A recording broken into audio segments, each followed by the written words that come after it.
코로나에 감염돼도 증상이 없이 지나간다는 거고, 또 한 70%, 75%는 코로나에 걸리더라도 중한 그런 증상 없이 지나간다는 것이죠. 면역의 유형이 어떤가가 되게 궁금해 했었고, 그런 유형을 가지기 위해서 어떠한 노력이 필요한가.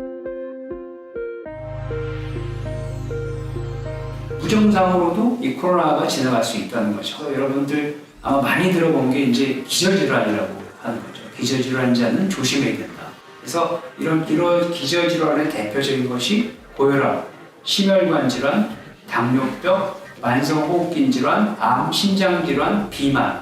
이것이 이제 이 코로나19를 앓게 되면 취약한 그러한 기저질환자라고 이제 얘기를 하게 되는데, 그래서 이런 논문들이 쭉 나왔어요. 고혈압 환자, 당뇨 환자. 특히 당뇨 환자 중에서도 이러한 글리타존이라고 하는 그 인슐린 저항성을 없애주는 약물을 사용하는 사람들, 그리고 고혈압 환자 중에서는 AC 이니비터라고 아주 흔하게 쓰는 약물들이죠.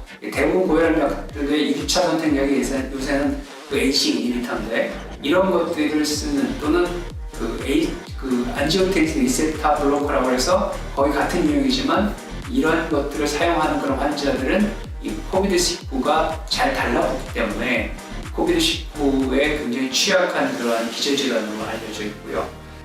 그거 외에도 이제 제가 오늘 여러분들에게 설명을 드릴 림포페니아라고 하는 건, 페니아라는 거는 이제 낮다는 뜻이죠. 그래서 림프가 낮은 사람들, 그리고 뉴트로필리아는 백혈구 중에서 이제 군인 역할, 외적에 침입받는 중성부라고 하는 그런 백혈구가 있는데, 그것이 필리아가 높다는 뜻입니다. 그래서 중성부가 높거나 림파구가 낮은 경우에 이 중성부 림파구의 비율, 그래서 뉴트로필 림포사이트 레이셔라고 해서 이것이 그 높은 사람들 같은 경우에 코비드에 취약하거나 코비드에 걸렸을 때 중환자실에 가거나 또는 사망률이 높다는 것이 알려, 이런 것들이 이제 많이 밝혀지고 있고, 또 처음에 우리가 그 코로나 환자들한테 이제 이부프로펜, 이제 브루펜이라고 하죠.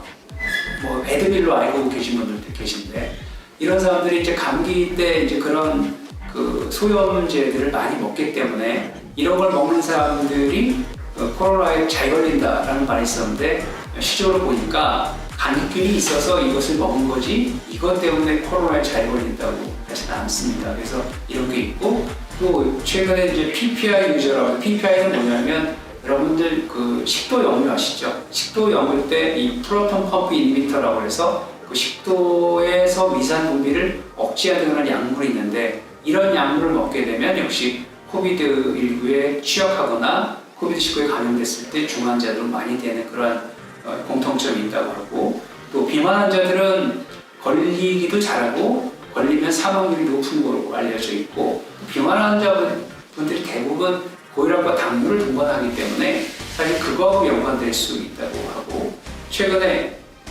HDL 콜레스테롤하고 콜레스테롤도 좋은 콜레스테롤인데 이 콜레스테롤이 오히려 높은 사람이 또 잘 걸린다는 말이 있는데, 아직은 이것은 연구가 진행 중이기 때문에 확실하지는 않고요.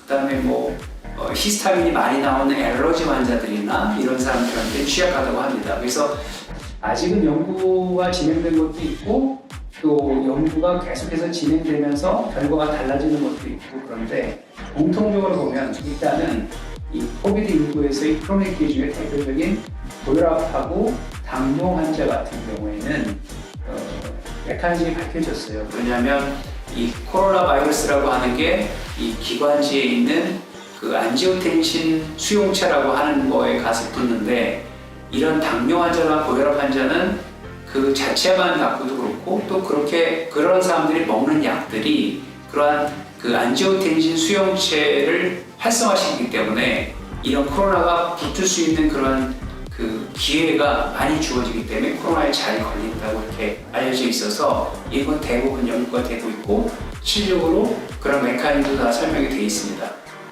자, 그런데 이제 이런 거는 뭐 자기가 뭐 고혈압이 걸리고 싶어서 고혈압 걸리나요? 고혈압이 되니까 걸린 거고, 당뇨가 뭐 걸리고 싶어서, 물론 뭐 운동요법하고 식사요법하고 하면 예방할 수가 있겠지만은 대부분 사람들은 이미 걸려있는 상태이기 때문에 그건 어쩔 수가 없지 않습니까? 그래서 그건 그럴 수밖에 없고, 조심하고, 만약에 백신이 들어오면 백신 맞고 이렇게 견디는 그런 방법밖에 없는데, 최근에 이제 여러분에게 오늘 그 유용한 정보를 줄 건 뭐냐면 림포사이트라고 하는 이슈입니다. 그래서 림포사이트는 어떻게 보면 우리 몸에서 어떤 바이러스나 박테리아가 들어오게 되면은 그것을 막는 그런 세포들 또는 염증이 생기면 염증을 치료하는 그러한 세포가 혈구 세포 중에서 우리가 이제 대표적으로 적혈구라는 게 있고 그다음에 백혈구라는 게 있는데 그 백혈구가 바로 그러한 면역작용, 외적의 침입으로부터 막는 그러한 혈구 세포 중에 하나인데 그 혈구 세포 중에서도 림포사이트라고 하는 혈구 세포가 있습니다. 이거는 어떻게 보면은 그 아까 그 잠깐 언급했던 뉴트로필이라고 하는 중성분은 어떻게 보면 군인이라고 할 수가 있고요. 림포사이트는 일종의 경찰이라고 할 수 있습니다. 우리가 그 적을 막는 군인도 있지만 내부에 있는 적을 단속하는 림파구도 있는데 그것의 그 균형 자체가 깨지게 되면은 면역이 잘못 이루어지게 됩니다. 림포사이트가 너무 높을 경우에는 우리는 또 그것도 병이 생깁니다. 그래서 이걸 자가면역 질환이라고 하죠. 뭐 류마티스 관절염 또는 뭐 그 장 염증 궤양성 질환 이런 것이 대표적인 자가면역 질환들인데 루푸스도 그렇고요. 그런 것들은 오히려 림포사이트가 많아서 생기는 경우고 또 뉴트로필이 또 너무 많아지게 되면 바로 이런 현상이 생기게 되는데 그게 너무 과잉하다 보면요. 과잉 진압을 하면 우리 몸을 또 공격을 하게 돼서 그게 이제 대표적으로 그걸 사이토카인 스톰이라고 하는데 그런 게 빠지게 되는 거거든요. 그래서 림포사이트와 이 뉴트로필, 중성구와 림파구의 어떤 그 균형을 이루어져야 되는데 그래서 그 균형을 어떻게 하면 이루어지게 되는가가 이제 하나의 이슈가 되는 거죠. 그래서 어떻게 보면 면역을 증가시킨다, 면역을 향상시킨다 이런 말은 무조건 백혈구 수를 올린다, 중성구를 올린다, 림파구를 올린다가 아니라 그 균형을 잡는 것이 굉장히 중요합니다. 그래서 이 코로나19에서는 림포사이트가 대단히 중요한 이슈가 되고 있어요. 그래서 그냥 제가 쉽게 설명드리면 림포사이트는 우리가 태어날 때부터 선천적으로 갖는 면역에서는 뭐 이런 식균세포, NK셀, 중성구, 그 바소필, 뭐 호상구, 그 다음에 이거는 염기구, 그 다음에 수지상세포 이런 것들은 태어날 때부터 우리가 한 거죠. 그래서 아까 얘기했던 뉴트로필은요 처음부터 우리가 갖고 있는 일종의 정해진 것이 바로 중성구예요.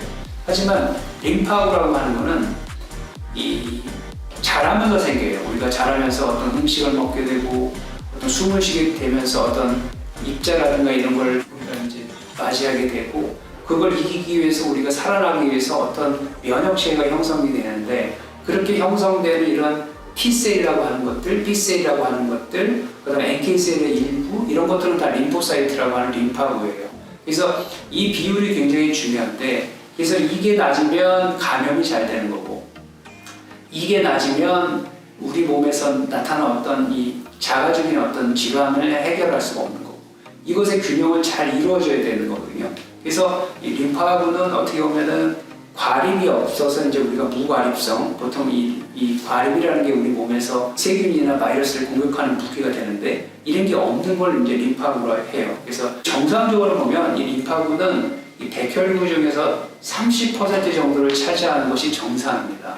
하지만 이 30% 이하이거나 또는 이상이거나 그럴 경우에는 면역 균형이 깨지게 되는데 우리가 다른 것들을 다 보면 정확한 면역을 볼 수 있겠지만은 실적으로 그걸 볼 수가 없어요. 혈액에 나온 것만 볼 수가 있기 때문에 이 중에서 중성구라고 하는 거하고 림파구라고 하는 거의 그 어떤 비율을 보면서 계산할 수 있는 그러한 문헌들이 많이 나와서 이제 그거에 대해 제가 설명을 드리겠습니다.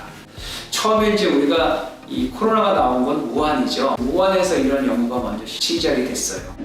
이게 이제 림포페니아, 그러니까 림파구가 적은 사람들이 이 코비드19가 이 중증으로 가느냐 안 가느냐를 예측할 수 있던 인자가 됩니다.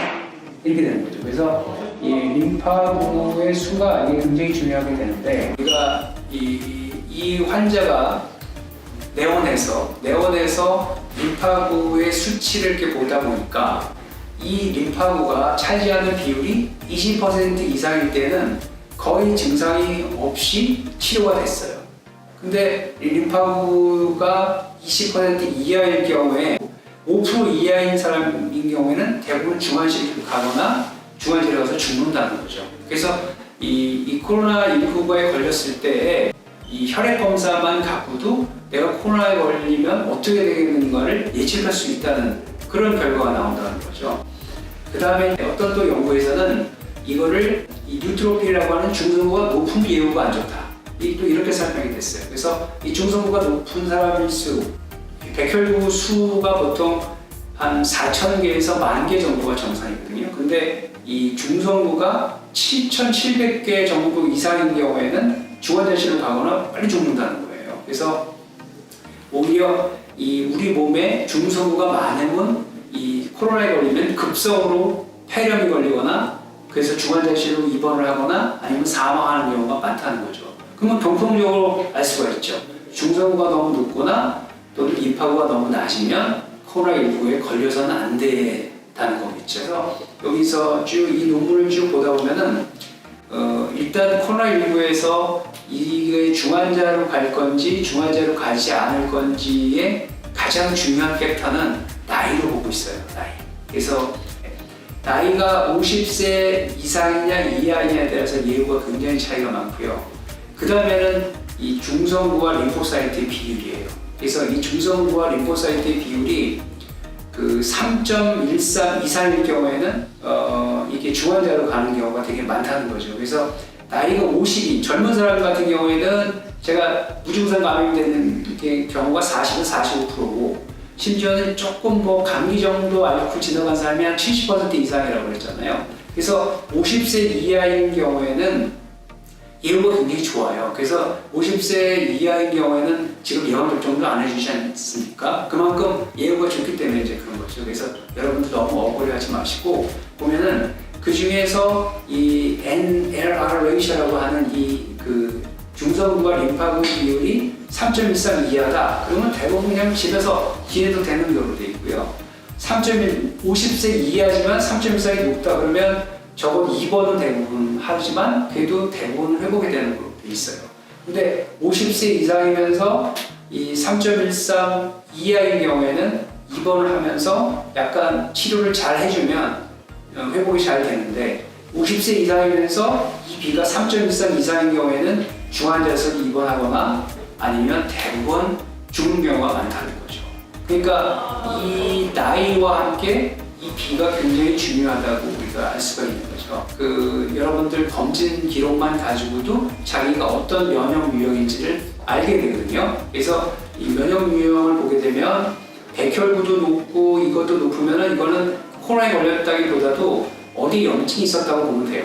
그래서 심장에 염증이 있거나 그렇기 때문에 반드시 의사 선생님하고 상의를 해서 내가 지금 염증이 어디 있는지 보고 치료를 하셔야 됩니다. 하셔야 되는 거고 그 다음에 두 번째 백혈구가 정상인데 만약에 이 중성부가 높은 이런 사람들은 과민형 이런 사람들 같은 경우에는 코로나에 걸리게 되면 중환자실로 가거나 증상이 심할 수 있기 때문에 이 평상시에 어떤 생활 습관과 어떤 미네랄 같은 섭취를 해서 이 중성부를 조금 낮추는 필요성이 있는 그런 거고 만약에 이 백혈구도 정상이고 이 수치도 정상인 경우에는 그냥 지금처럼 하고 사시면 돼요. 그러면은 코로나하고는 자유롭고 그냥 무증상으로 지나갈 확률이 되게 많고 이런 사람들이 되게 많습니다. 실질적으로 보면 50% 이상이 되거든요. 이런 사람이 있고 만약에 이 백혈구가 4,000 이하다 그러면 너무 낮은 거거든요.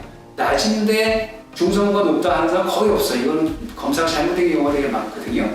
그런 경우가 있고 그 다음에 이 백혈구가 낮으면서도 이 중성부가 낮다 이런 건 또 자가 면역 질환이 생길 수 있는 확률이 되게 높기 때문에 이런 사람들은 또 중성부를 높여줘야 됩니다. 그래서 이러한 것들이 이제 앞으로 이제 제가 설명을 드릴 건데 그래서 이런 균형을 이렇게 정상적으로 여기 있는 사람들은 이쪽으로 여기 있는 사람들은 이쪽으로 여기 있는 사람은 이쪽으로 이렇게 필요한데 이렇게 하는 과정에서 여러분들이 할 수 있는 방법이 있어요. 생활 습관을 바꾼다든가 또는 자기한테 맞는 이 비타민과 이런 영양제를 먹는다든가 이런 것들이 바로 이 정상적인 면역을 유지할 수 있거든요. 그래서 제가 다음 시간에는 이런 정상적인 면역으로 올 수 있도록 내가 어떤 유형인지를 보고 이 유형은 어떻게 해야 되고 이 병은 어떻게 되고 그것을 제가 여러분에게 정보를 알려드리는 그런 시간을 갖도록 하겠습니다. 감사합니다.